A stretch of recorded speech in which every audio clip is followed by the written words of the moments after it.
ജയം ഉറപ്പാണെന്ന് മൂന്ന് മുന്നണികളും 100% ആത്മവിശ്വാസത്തോടെ ആവർത്തിക്കുമ്പോഴും അടിയൊഴുക്കും ഡീലും ക്രോസ് വോട്ടുമെല്ലാം നേതൃത്വത്തിന്റെ ചർച്ചകളിൽ നിന്ന് ഒഴിയുന്നില്ല.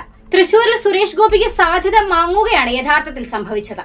2014 പോളിംഗിന് സമാനമായ കണക്കുകളാണ് 7 നിയോജക മണ്ഡലങ്ങളിലും രേഖപ്പെടുത്തിയത്. 2019 തെരഞ്ഞെടുപ്പിനെ സംബന്ധിച്ച് 5.05% കുറവാണ് ഇത്തവണ. വോട്ടർമാരുടെ വർധനയിൽ തൃശൂർ റെക്കോർഡിട്ടിട്ടും ഇതെങ്ങനെ സംഭവിച്ചെന്നാണ് ഉയർന്ന ചോദ്യം.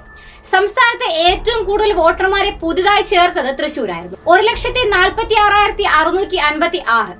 7 നിയോജക മണ്ഡലങ്ങളിലും 4 മുതൽ 5 വരെ ശതമാനം പോളിംഗ് കുറവുണ്ട്. 3 മുന്നണികളും പ്രതീക്ഷിച്ചിരുന്ന മണ്ഡലങ്ങളിൽ അവസാന നിമിഷം എന്തെങ്കിലും അടിയൊഴുക്കുണ്ടായോ എന്ന ആശങ്ക 3 മുന്നണികൾക്കുമുണ്ട്.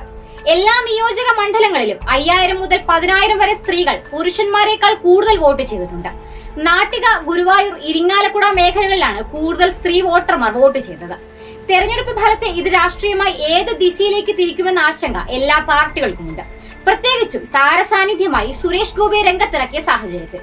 എങ്കിലും കടുത്ത വിജയപ്രതീക്ഷയിലാണ് 3 മുന്നണികളും. 25,000 വോട്ടിന് വിജയിക്കുമെന്നാണ് 3 മുന്നണികളും അവകാശം ഉന്നയിക്കുന്നത്.